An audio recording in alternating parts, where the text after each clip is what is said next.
from two businesses today. This is kind of how Founders Blend works. We highlight two locally owned and operated businesses, and then a majority of that time is a Q&A with the audience. So as you're listening to these short presentations here, I want you to be brainstorming. Oh, hey, they said something about social media. I've been having a hard time with that as well. Let me ask about this. Or, oh, you mentioned something about staffing. Okay, I also am dealing with that. How do you do blah, blah, blah? Be brainstorming those ideas. You get the most out of things with how much you're intentional and you take, so be really present here this next hour or so. And then if you aren't able to come to these meetings, you can stream us on Facebook. So say there was a really good takeaway here and you want to go back and listen to it. Well, hey, go to our Facebook page and our social media and we'll have it for you there. All right, so without further ado, first off, we thanked all of our community sponsors. We talked about this machine here. Well, we want to thank Bom Dia Refreshments for the food and also Finer Things Cafe for providing food and Bom Dia Refreshments for providing this machine. If you guys want more information on these two local businesses, they're here, they're at this meeting, and you're welcome to touch base with them. All right. So you're going to hear again from two local businesses today, Every Neighbor and American Safety Services. So first, we're going to hear from American Safety Services. As the new millennia began, so did American Safety Services. 23 years ago, Kevin Hockett and his wife, Tiffany, they ventured into the chaotic world of oilfield entrepreneurship with a single small air trailer and a few meager pieces of gas detection equipment. Their objective was to bring safety to Artesia landscape in a meaningful way. With quality and value at the forefront, with a rigorous work ethic, laser-like focus, and daring navigation through bountiful seasons and dream-crushing hardships, Mr. and Mrs. Hockett, they grew American Safety to become one of the most service-diversified safety companies in the nation. And so today, American Safety Service operates in both Artesia and Odessa, just next door to us, Midland, and boasts almost a dozen service lines, each of which continues to set the standard for excellence in their respective fields. So without further ado, the folks behind American Safety Services. Thank you. Good morning. Morning. My name is Sean Todd. This is Kevin Hockett. I am the general manager for American Safety in Texas. Kevin is the founder and president of American Safety. We also have with us his wife, Tiffany Hockett. She's over here filming. And then his son, Coley Hockett, who's the general manager for our services in New Mexico. So as you can tell, we are a family-owned and operated business. I failed to mention that I am also Kevin's son-in-law. So definitely family-owned and operated. And then his other son-in-law, which would make him my other brother-in-law, is one of our salesmen in Southeast New Mexico as well. So we're excited to be here, and thank you for your time. Would you go to the next slide, please? All right, so we're just going to give a brief history of where we came from and where we are now, and then we'll go to a Q&A. So American Safety, founded by Kevin and Tiffany in 2000 in Artesia, New Mexico. Kevin was born and raised there. So was I. So was his son, Coley. And then in 2001, branched over into Texas and moved our corporate office over into Texas, into Odessa.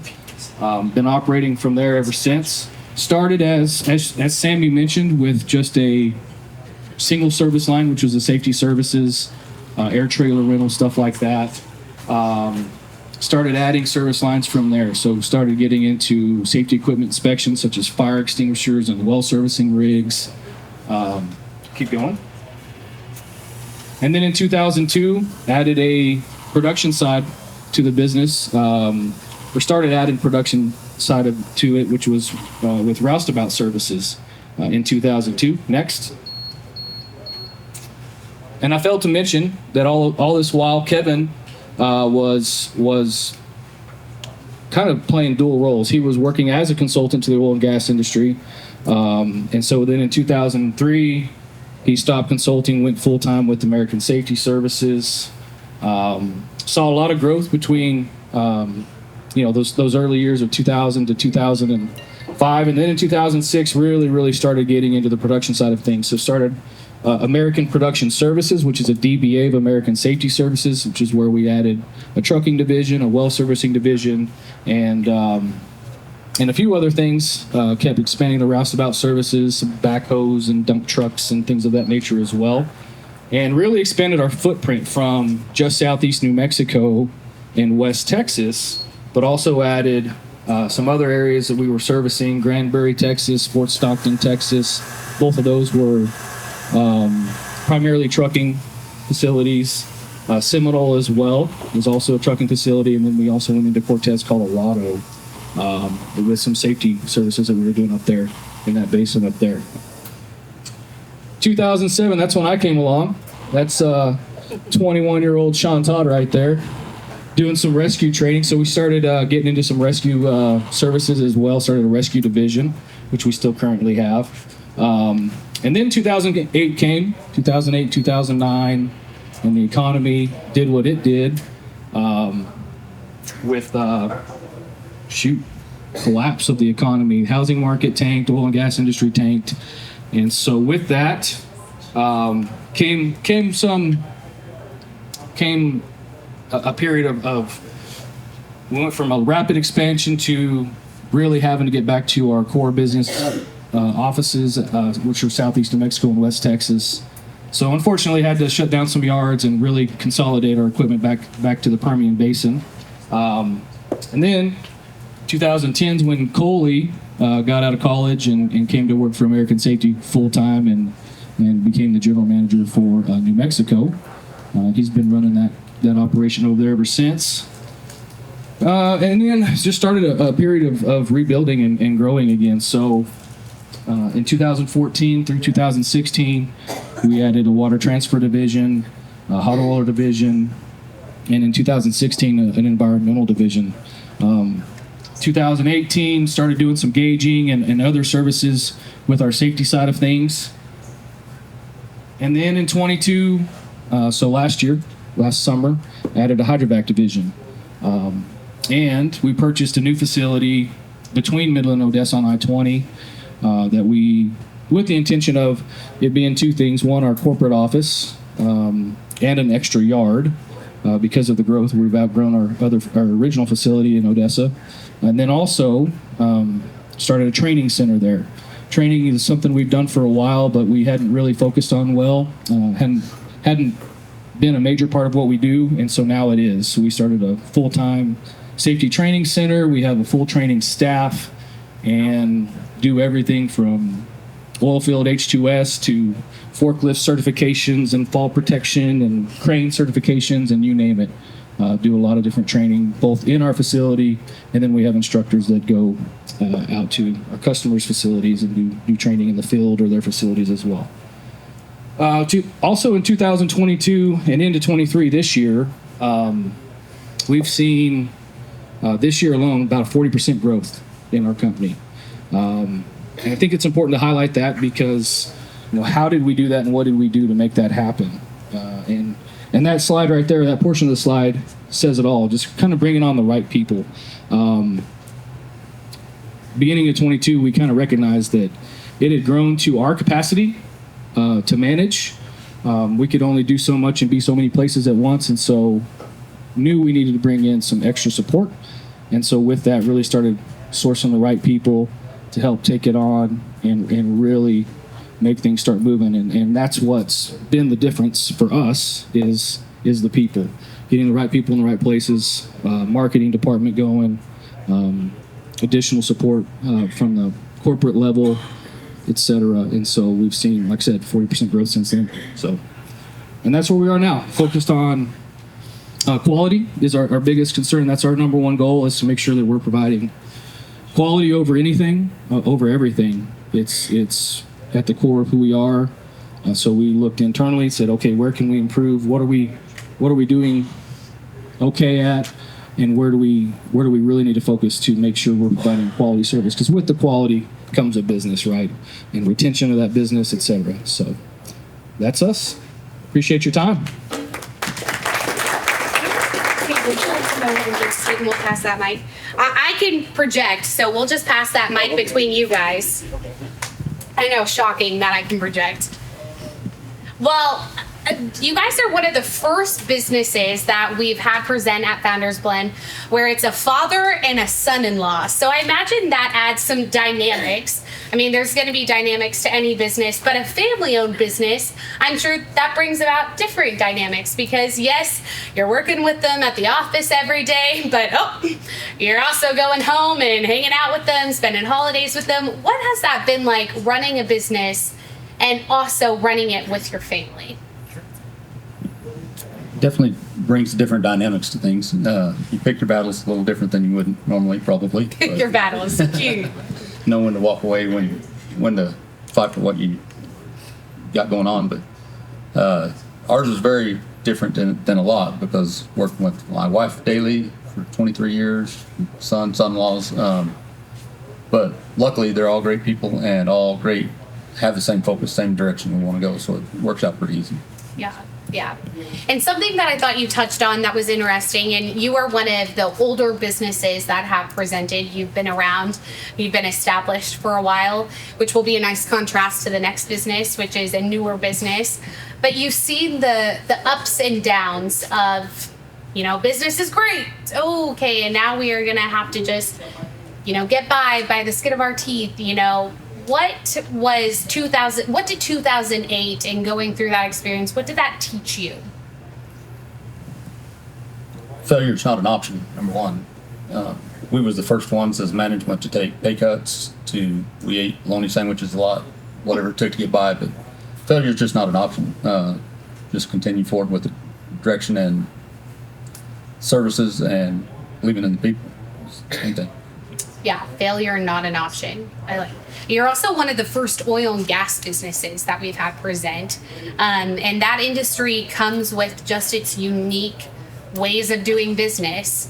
What would you, we have a lot of entrepreneurs in the audience that maybe they aren't in oil and gas, but it's adjacent to oil and gas. What would you tell them about this community here in West Texas? Since, yes, you're in Odessa, but you listed all of West Texas there. What has been something special about this area? It's always going to bounce back, it seems like. Sean touched on it a little bit, we've really started focusing on people, quality of people, the morals, ethics, values. If they don't have those alignment with our company and our strategic area that we're going, you're not for us, basically. So we're very family oriented. We want people to strive in our business and in their home lives also. So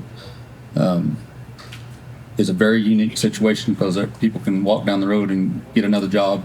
So our goal now is to get people to believe in our concept and our drive and our vision that we're trying to promote. So.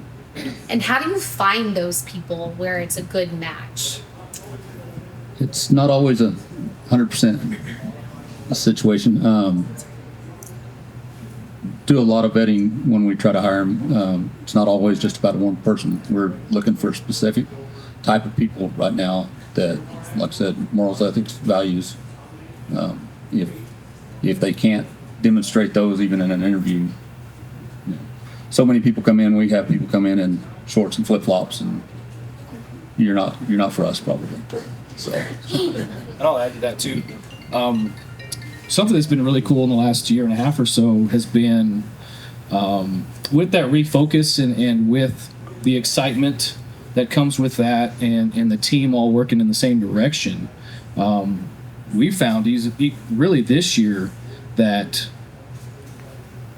they are coming to us. The right people are coming to us. We used to really have to pursue them, and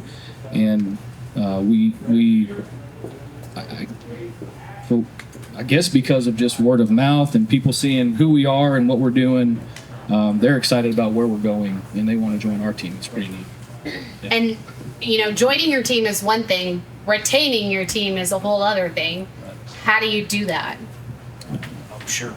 So, man, it's tough. Like Kevin said, anybody can go down the street and get a job anywhere. So obviously competitive pay is huge, and benefits and things of that nature. But more than that, it's just focusing on pouring into people, leadership development, making them feel important, giving them trust, right? That's something that we've really learned in the last few years is you got to trust people. And people are going to fail you, and people are going to make mistakes, and they're going to even do you wrong from time to time. But you can't not trust them. If there's not trust in an organization foundationally, then it'll never work. They don't feel important. They don't feel appreciated. They don't feel trusted. They're gonna find somewhere where they do. So that's been the main thing, I think. Yeah, I think that's really well said. Any questions from the audience? You had mentioned you started doing training for people, and I assume it's safety training. Did you feel like that really excelled your company providing that kind of service? Because are you doing it as an accreditation for them? Yeah, it's not yes, it's an accreditation. Yes, obviously they're paying for us to train them. With that, a lot of marketing has helped with that as well. Word of mouth.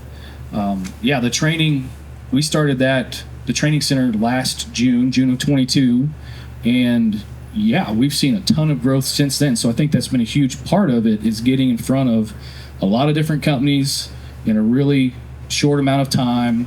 A lot of new customers coming in, seeing our marketing campaign, and then also another big thing that we did in 22 was create a business development team. We never really had a focused business development team. It was kind of just everybody, managers and supervisors, and all of us were selling, and we still do, but we also have a full-time team doing that as well. So that's really helped out a lot. Any other questions? Yes. So you mentioned you have operation in West Texas, and New Mexico. When finding people, do you feel New Mexico is a little bit easier than West Texas, or vice versa? That's first question. Second is, we're touching on a little bit. How do you find people? How do you put an ad on the Indeed, or how do you find the people you want? So now we do.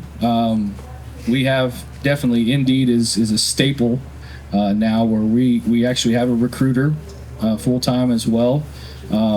So Indeed is a huge part of sourcing personnel. A lot of the people that come to work for us are from out of the area. Midland, Odessa is saturated with companies all fighting for the same people.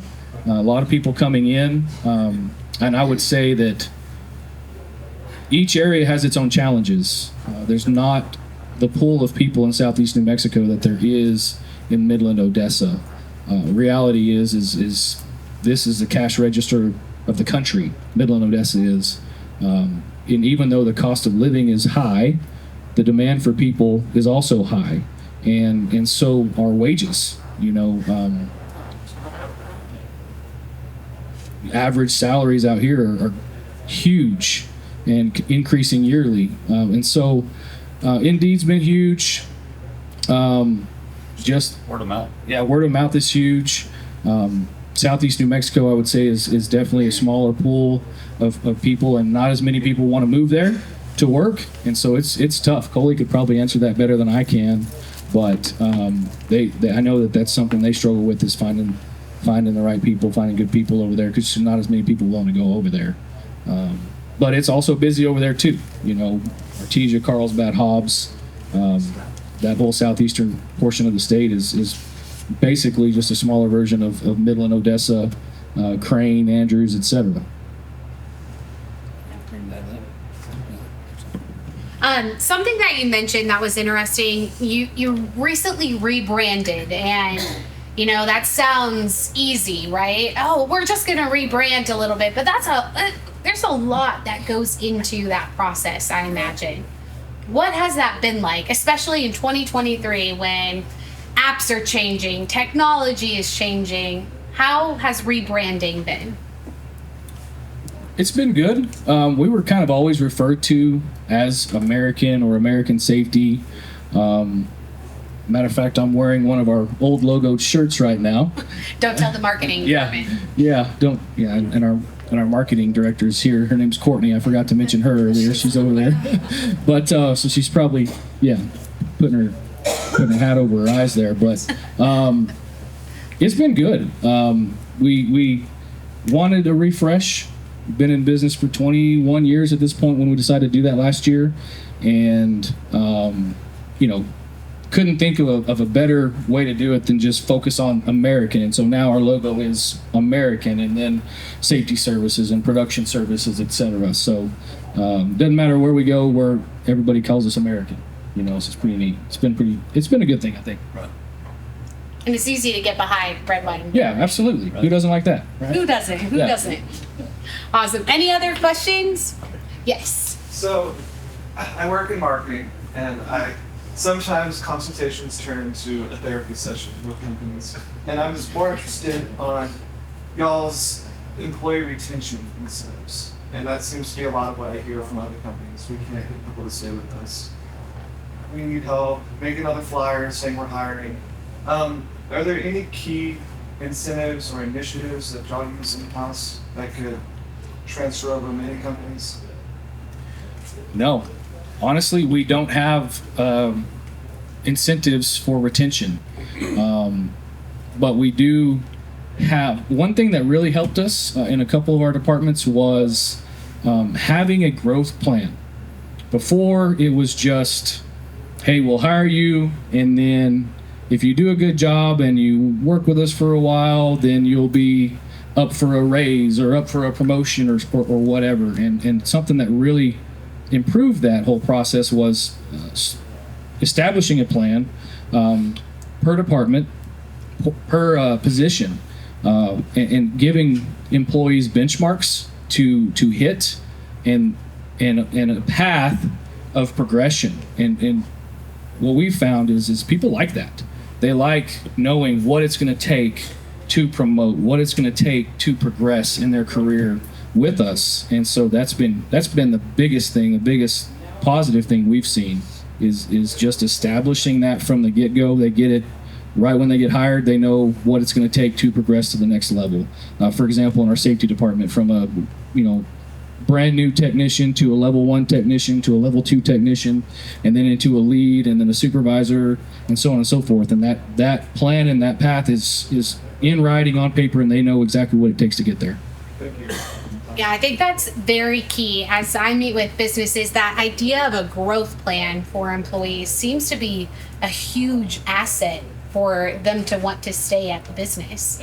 And that's relatively simple for you to piece together the future of the company with those key players and employees, which is huge. Any other questions? Yes, Brian. You guys started out with one division and you've grown many divisions. And you've done that strategically. How do you view that strategy? And how do you look at where's my next opportunity? How do you identify where's the demand signal? What are those steps of that strategy planning as you grow your companies? A lot of it in the beginning was trial and error. I came from the completion side, production side, so I obviously saw a lot of needs that I thought we could help with in the early stages.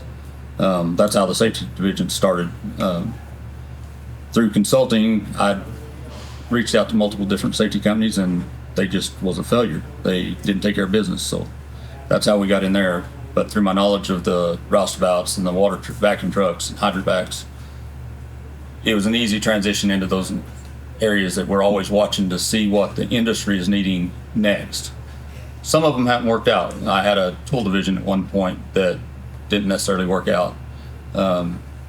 Like I said earlier, failure is never an option. We started a over-the-road trucking side at one point during 07-08 just to try to make ends meet. So not every scenario is a perfect scenario, and we've also found that retracting back on some areas is making a lot more sense. Right now, most of our focus is on safety and environmental.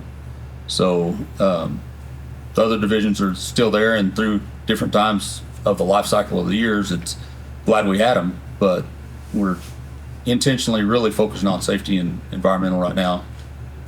And I'll add to that too. Yeah, so talking to our customers, is huge. When we've considered starting new divisions, first thing we do is go and test the market, right? Hey, what's working, what's not? What do you need? Do you need more vendors in this area, more support in this area? Do you have enough of these services or service providers or quality service providers? And if the answer is no, and we need more help, it's a high demand thing, and it's something that we know we can be successful in, then we're interested. So a lot of it's that, doing that market analysis. Any other questions here? Well, I have a question for you, Kevin. So you've been an entrepreneur for how many years now? Can you do the math there real fast? Over 40.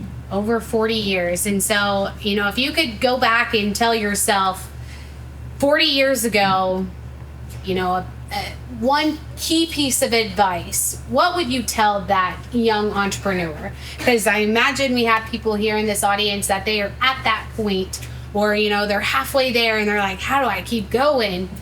What would you tell that young entrepreneur?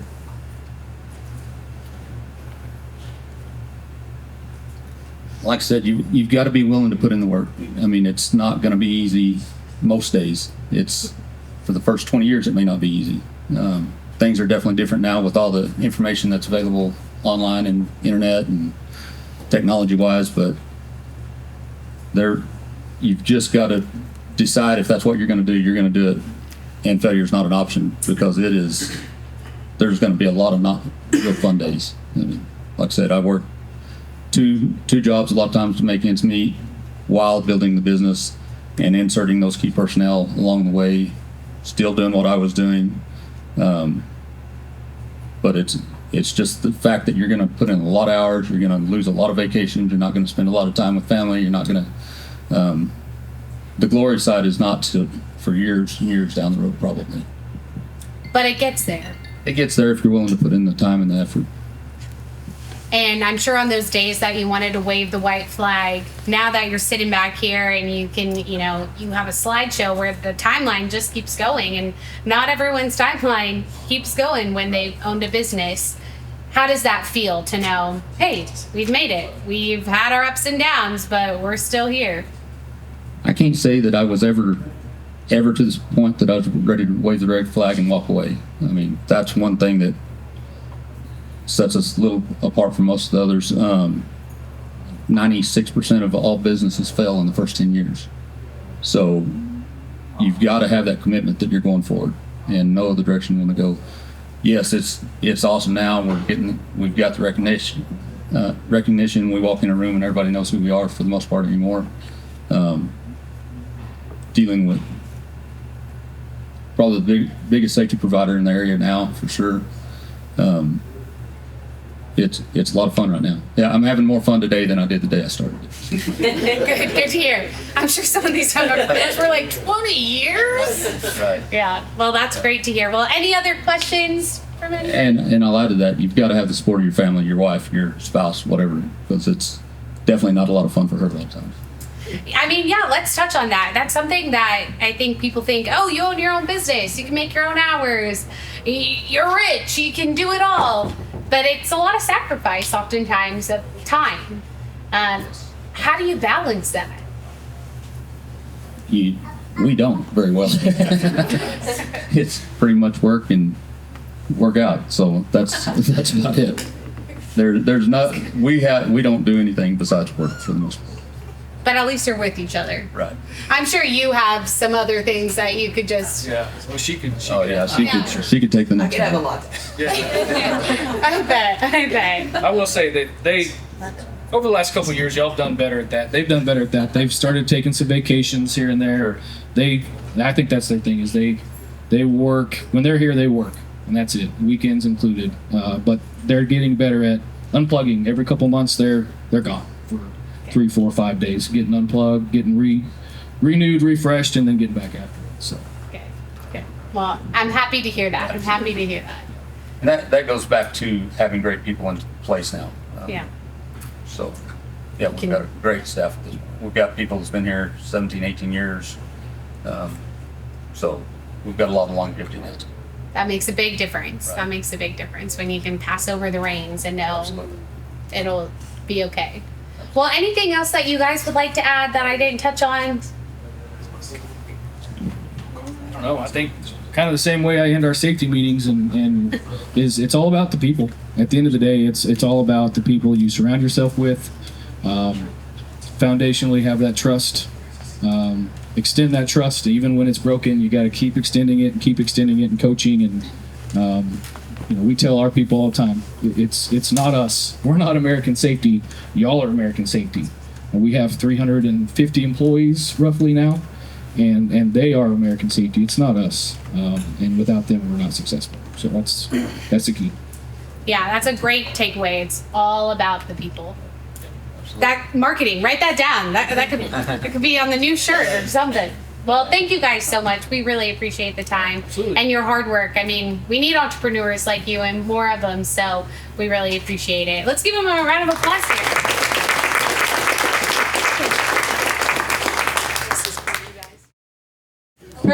Perfect. Okay, so our next business you were going to hear from, it's called Every Neighbor. A former mayor's wife, a pastor's wife, and a mom of 3, all raised in Midland, afforded Sydney with a front row seat of experiences in our community the last 24 years. With these experiences came the opportunity to see gaps in our community and how we connect with each other.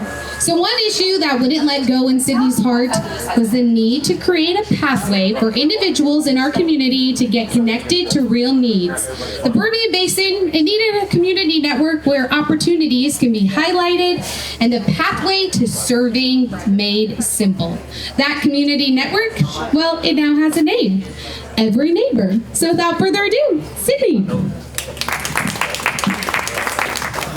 Thank you, Sammy. Thank you, just Founders Blend and the people who sponsored, just to give us the opportunity to talk this morning and share with you a little bit about who we are and what we're doing. So, as Sammy said, really this issue came in my mind about 12 years ago. I was a pastor's wife. We had a large congregation, just the truth of we served at a great church and here in Midland at Stonegate Fellowship. And so with that came the just honor of wanting to connect people to our community. We wanted to get outside the 4 walls and really help people connect to the nonprofits, have an awareness of your neighbors, people, just so you can know what's going on in our community and how you can give back. And so back then, like 10 years ago, I was like, that's somebody else's problem. That's not my problem. And so, but it was a need and it never really let go. And then when my husband became mayor in 2020, I will tell you that was some of the most difficult years of just serving in a city. And when I mean literally serving, I don't know that most of you know this, but it's $75 a month for the mayor. So just say your prayers for Mayor Blong right now. Because it's a challenge. It's a challenge to run a business. My husband left Stonegate Fellowship, has been running a business, and all during that time he was mayor. And I kind of want to digress, but I'll tell a story here in a few minutes. But one of the things that just wouldn't let go, I had a front row seat to a lot of people who were wanting to make Midland in 2019 to 20 just more connected. We felt like that we were a growing community, and a lot of times people didn't know where to go. We didn't have a central platform of any kind for people to go to other than basically what I call a digital yellow pages. And I felt we needed more because at the heart of what we do, Every Neighbor really came from the name that is about you have value. Every one of you have a story. Every one of you have life experiences. Every one of you have passions and skills that you can give to other people. And that's what makes our community what it is. And it is also, yes, the dollars and the work that we do, but it's also when we give back to others and when we're aware of the needs in our community and we're able to supply that. And I don't know if you know this, but there are over 1,000 nonprofits. That number, it seems astronomical, but there are over 1,000 nonprofits in the Permian Basin. And when you think about that means is we have a lot of people who are very concerned and who are passionate about this community. But it also creates some challenges that when you have a population of 150,000 just in Midland, and that's growing, then how do people know where to go? And how do people know the need? So that was really where I came in, and really in 2021, this is something that just wouldn't let go. So eventually had lots of conversations with people in town, and in 2022, about a year ago, opened a business.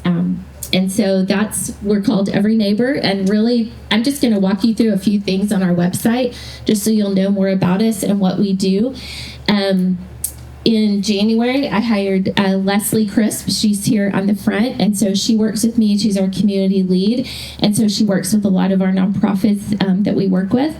But really what we want to do is we want to simplify the pathway to connection in your community. And we felt like that why we have a diverse picture on there is really, that's my heart, because all of us have a story, all of us have that life experience, and because of those differences, and I saw this highlighted more than anything the last 3 years that Patrick was mayor, was our community can be so disrespectful to each other. Our community can be divisive. And I felt like we needed a platform that encouraged that, you know what, we can have differences, but we can have respect for each other, and we can even serve each other, even though we're different. And we need to come together on the common unity of the things that we do have in common, the things that we're passionate about. That's what makes us the community that we are. And so we just believe that if you give your time and talents, that makes us the community that we are. And so what we do to really provide this, we really bridge the gap. That's where we are.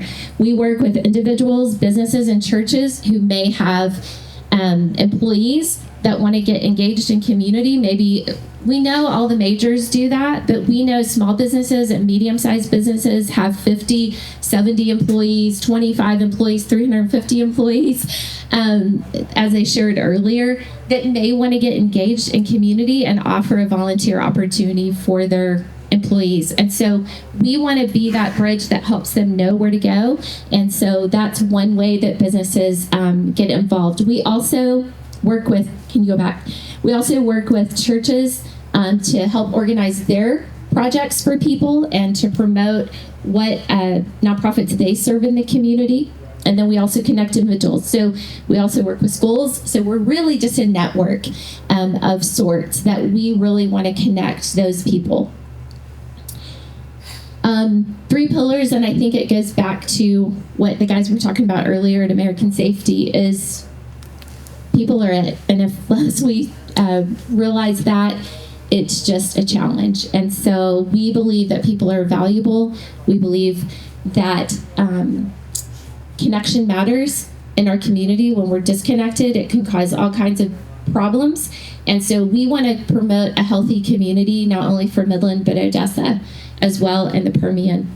We want to create new space for relationships. And then we also believe that serving makes a difference. There was something that I heard yesterday that said the unhappiest people are selfish people. And so if you turn that, think about that. The healthiest people are the happiest and healthiest people are ones that think of others, give away their lives, and help others in this life. Nobody's got it figured out, and so we can always help someone else. What we do, we really want to inspire volunteer action. We do that through some of our social media and just networking. That's really somewhere where we're growing in. We bridge the gap. We talked about that earlier, and we simplify opportunities. And I'm going to show you a little bit about how we do that. And then next slide, you can keep going.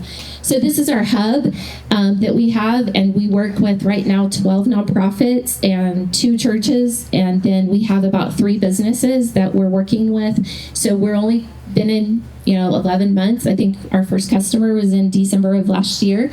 And so we're growing that. This is a place where it's free to the community to get on this hub and see what is available for serving opportunities. And I'm just going to give you an example of what you can find. Salvation Army is one of the companies that we work with. nonprofits, and they have a lot of opportunities coming up in November, December for people to get involved. And so you can find this on our platform at everyneighbor.com, but it kind of just shows you a little bit about what we do. And Salvation Army has a group that's going to bell ring at Hobby Lobby. And if you want to go to the next slide, this is just a little bit of what the platform does for you. So you can go in and say, well, they need a bell ringer from 12 to 2 on November 17th. Hey, I can do that. Or there may be other organizations that need a group of 4, or they need 20 people. And so it's a way that you can directly see the need and what's going on. As we work with nonprofits, we really work with organizing, helping them get organized, helping them get their opportunities up on the platform so that the businesses and people that want to get involved know specifically where to go. You eliminate some of those constant phone calls, the back and forth of email of, hey, can I bring a group this week, or whatever it looks like. So we're just simplifying that. Nonprofits can also put up if they have a background check or release forms. So we're just really simplifying that so individuals can get engaged in our community. Some of the strengths, and this is just a little bit about, because we're young, I feel like I've been in a lot of different roles the last 24 years in not only serving, but on a small scale, but also on larger scales. And I really feel like one of our strengths is that gets me up every day is I know that we're solving a community problem. When we're disconnected and we do not have those resources in the Permian, our closest volunteer center that looks anything like us is in Lubbock, and there's not another one in this region. Shared Spaces, Nonprofit Management, United Way, they all have their lanes of what they do in the nonprofit world, but nobody's servicing what we're doing in the community as this relates to this. So we're improving communications and efficiencies with nonprofits, and then we're also building bridges with other nonprofits, resources, and needs. So a lot of times we know a nonprofit that has a need over here, and because we know the specific need, we're able to connect them even to another nonprofit that provides that. And so it's really opened up our eyes to even some of the communication that doesn't happen in the nonprofit world. Challenges that we've had, we say we're not fundraisers, we're people raisers. And so you know that Midland has been blessed with all kinds of funds. People are giving. If you open up the newspaper or your social media every day, you hear, Diamondback, Chevron, all these people gave $7 million to this nonprofit or $5 million for this cause. And it absolutely takes that in our community to run it. But if we don't value the people and the volunteers that make those services happen, that's where I feel like that we would fail. And so I really want to just continue that voice of people are important, and they're just key to our community. And so challenges, and what I said too is just comfortable with the slow dance. Because we're a network, I think that was a struggle early on, that we felt like, okay, we got to have nonprofits on the platform in order for people to get engaged. And then at what point do you do social media? Because if you don't have any nonprofits or opportunities for people, then how are you really going to connect? And so I think it's just been that slow dance back and forth of working with nonprofits, working with businesses, and just figuring out their needs as well. And also, when I say slow dance, some decision makers in this community can take a long time. And I'm more of a, okay, let's make a decision, get it done. I want to know all the options, but what I didn't recognize was the slowness of the churn, I think, is probably the word. And then the challenges is we're a disruptor in this space. We're somebody new. We talk to nonprofits. They don't have any tools. They're mostly using paper and pen, Excel spreadsheets. And so what we provide for them is a software for actually them to organize themselves. The community platform is on the front side, but for the back side of the nonprofit, it helps them get organized in what they're doing. And where we're growing is really, we have businesses asking us to expand to Odessa. We have businesses asking us to expand in the Permian. So it's just a matter of scale of how far we can go as we work and connect. So that's kind of who we are, what we do, and some of our strengths and our challenges. So anyway, I appreciate the time just to get to share about it.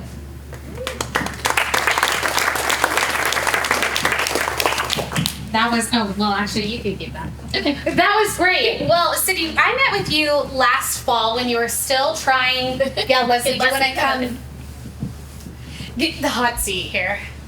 I was talking to you last fall, and this was still like, okay, I've got this idea, and I really can see this working. It's a passion of yours, but you wanted to capitalize on it a bit. And at that time, it was interesting. You walked me through the process of getting it signed, to be an LLC, getting the legal side of it all worked out. And that's something that I don't think you talk about often as entrepreneurs, is kind of the logistics of just getting up and running. Can you walk me through what that was like?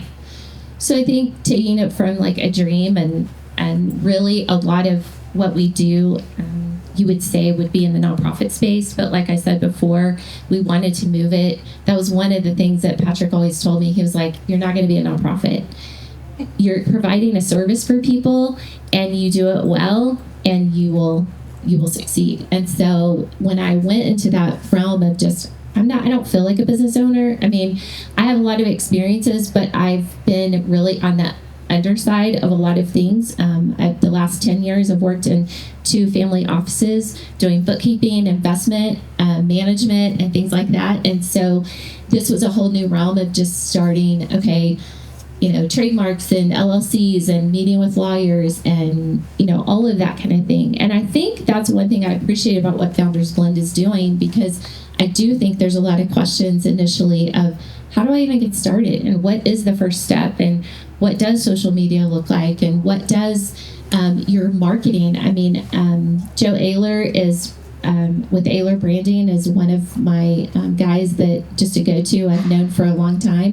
And he really helped me. He listened to me. Basically, you got to have somebody that listens to you and that will help you get your thoughts on paper as you do your marketing, because it's a challenge, and everybody, because we have multiple different customers.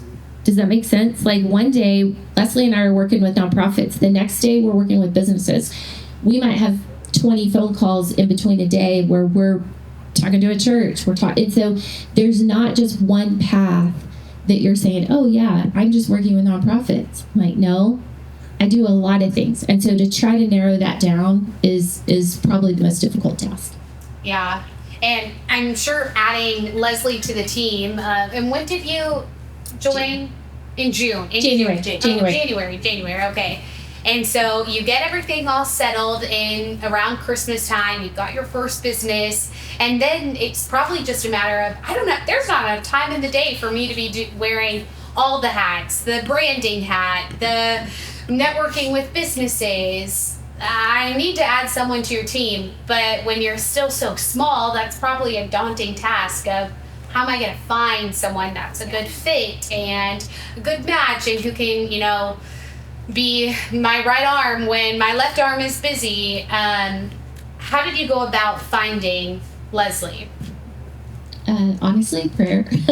That was my first. I was like, Lord, I am doing something that's way beyond what I can do. And I knew that it was a huge, had a lot of potential. I'd done enough research in the area to know that what we were doing could really grow. I've known Leslie for at least 15 years, maybe a little bit longer.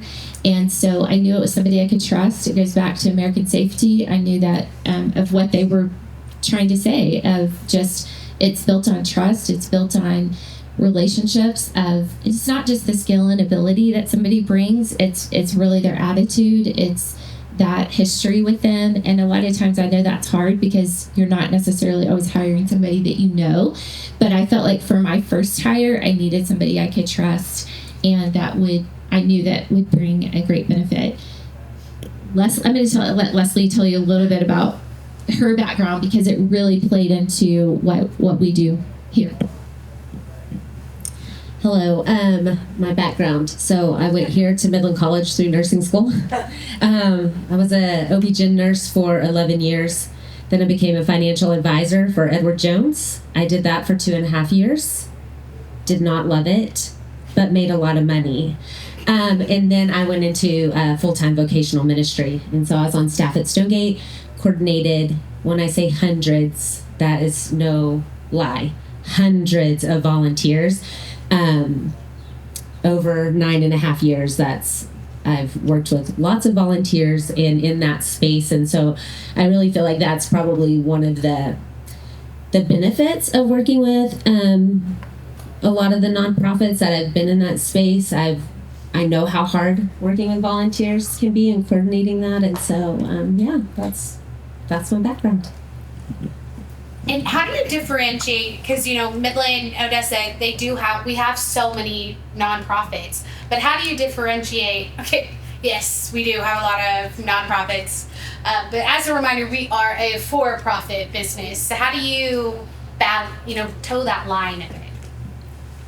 That's been a challenge. I think that a lot of nonprofits expect things for free.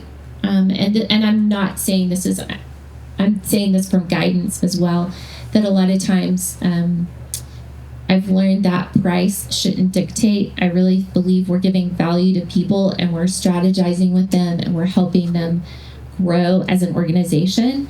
And so just because there may be another platform out there that's free doesn't mean that they're getting the same value. And I think that that's one thing about Leslie and I that we said when we built this team. We wanted to provide a software. We're not just selling the software. We're actually providing all the training, the support to know that and have a relationship with businesses, to have a relationship with nonprofits, to know what their needs are. And we're not just, this goes back to a little bit of my background, but, I've learned QuickBooks through the years. And when I had any kind of frustration, I know some of you may, use different softwares, and you'll pick up the phone and you'll be on the phone for 3 hours or a wait call, and you're like, can I just have one question? I just have one question. And it takes 30 minutes to talk to anybody. And so right now, why we have this local team is really so we can build relationships and so we can be on call. We don't say we're on call 24/7, but we're on call 18/7 at least. And so if one of our customers has an issue or wants to talk about something, we're pretty much a text or a phone call away. And so I think that's valuable to what we provide in the area to really give the best outcome for businesses and nonprofits. And I bet it's hard in a small community, and you guys have probably been there at some point where these people, they're your neighbors, they're your friends, and then you're monetizing how you value yourself in a way, and that can be a little uncomfy at times. Yes. But then when it's working and you see it pay off, you're like, okay, that's great. I think we're going to get there. Yeah. The lights can stay on. Yeah. And I think one thing that's been a challenge for me and just in the last year is probably waking up the first 6 months and thinking, am I crazy? Why am I doing what I'm doing? And I feel like that's the story of probably every entrepreneur, to think, oh gosh, and so I'm glad that is, less and less, but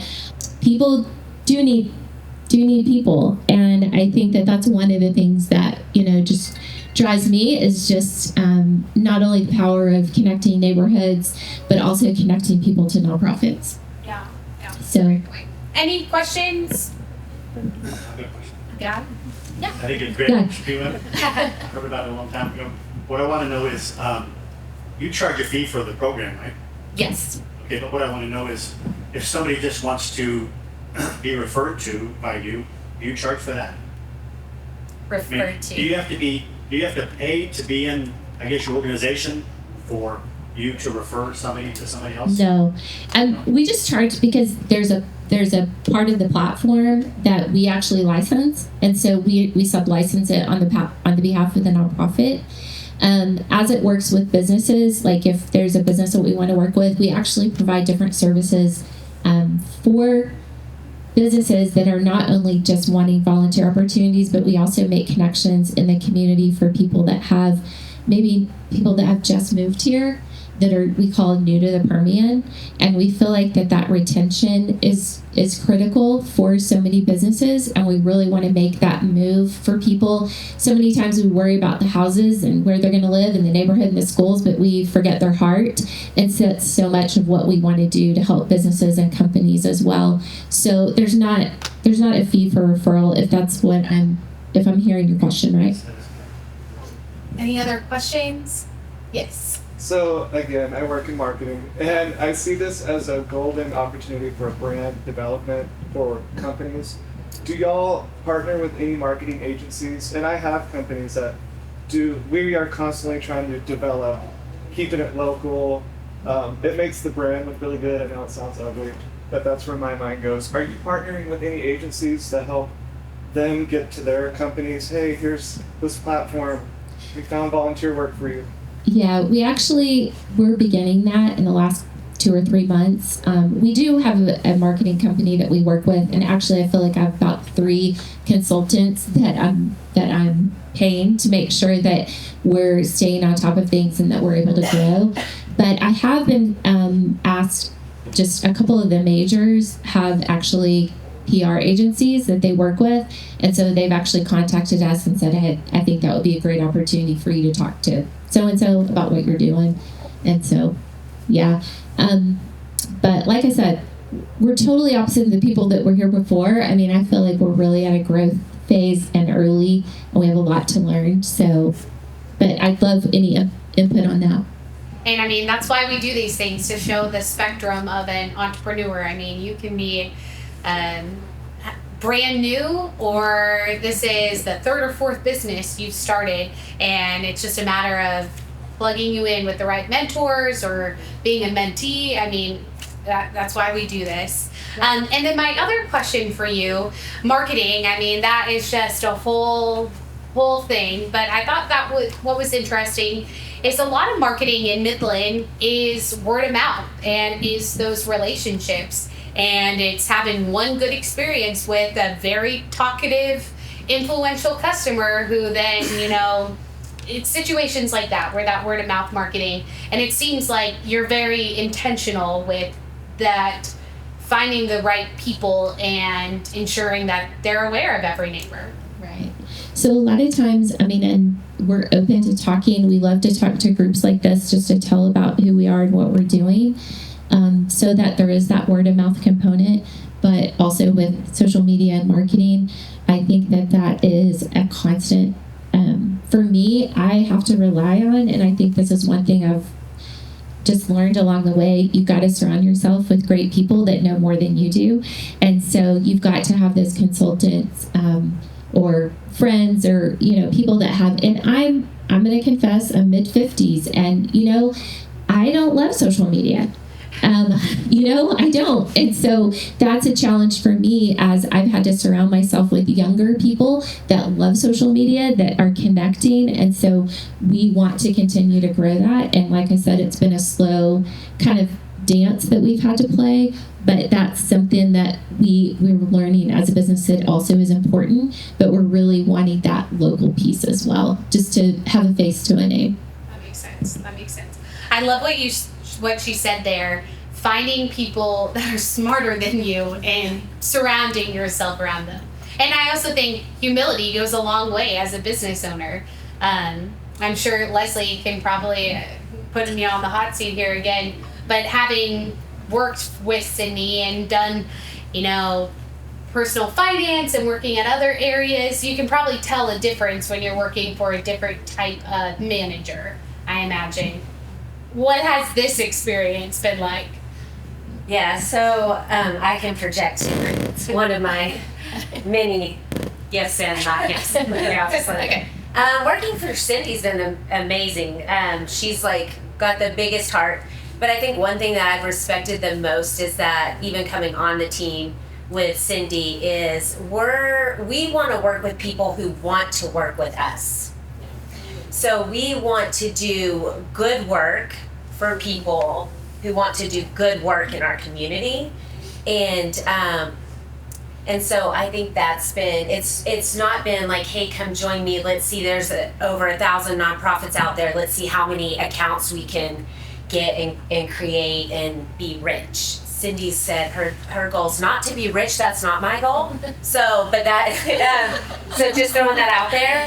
But, so I think that has been, that it has been key in being able to really go back to what Cindy had said earlier. It's really about developing those relationships and people really being that key aspect, and how are we going to do good work for them, but also love them well, so that the end result is something better in our community. Yeah. So, but yeah, working for Cindy's great.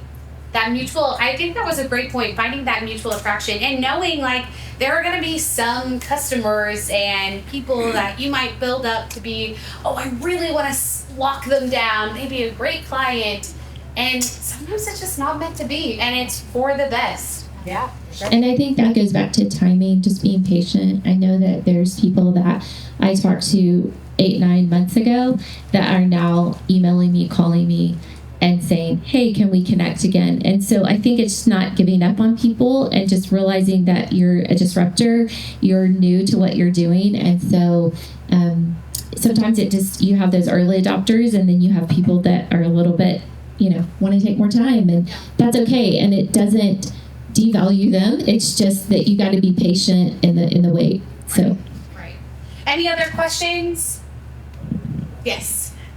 So I can ask you again which marketing agency you use after this session, but I have a local print company, and my clients are also all over the board. So I was just wondering if he gave you any feedback about marketing, and how to reach those customers since they're so diverse. Joe?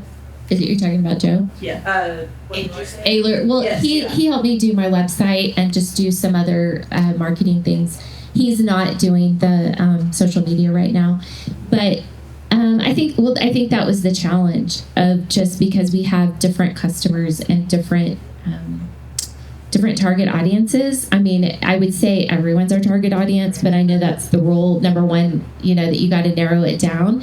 And so that's when we came to the realization of okay, who are we marketing to at businesses? Who are we marketing to, in nonprofits, and how are we developing relationships with them? So we can probably continue to talk after that, but yeah. Does anybody have any good advice? I'm open for, okay. First of all, I don't see you have a Google business listing. No, we're working on that right now. Yeah. But do you have board of directors or an advisory council? No, we're an LLC. I have my own probably 6 or 7 people that I actually contract with or have relationships with that we, I would call them my advisory council, but because we're a business, we don't necessarily have to have that in place like a nonprofit would. Okay. All right. Yeah. Well, I would love to sit down and visit. I love what you're doing. Okay. And you're not only making a difference in the community, you're creating really healthy, holistic partnerships that every community and business needs. So I'm Lori with Town Square Media. Okay. So. I appreciate it. Thank you. Thank you. I just want to say a no today doesn't mean a no forever. And so not getting discouraged by the no's has been something that has, it's hard not to get discouraged by the no because the no feels so heavy and so right now, but just keep doing plowing the ground. And so it has been very interesting how many no's in the beginning have now we're 10 or 11 months out that are like, hey, can we reconvene? Can we talk about this? So that's a great point. Well, my final question here for you, what are you most looking forward to in this new season of your life as an entrepreneur? What is something, and you've come to a few of these founders blend and everyone has a great little nugget of advice, but what is something that, gets you excited, looking forward to the future of owning your own business? I think it goes back to just the dream of realizing that you're solving a problem and that you are actually helping people. For me, that's what gets me up in the morning. I want other people to feel loved, to feel valued, to feel known. I think a lot of times when people come to Midland, it is such a work-heavy environment that a lot of people miss out on that community. We come to work and then we don't play enough, and so or have community. And so what I feel like is just it's an opportunity to grow not only in Midland and Odessa, but in the Permian, and be able to provide that for people and to have real community. So That's a great point. That is a great. Well, thank you guys so much. Thank you.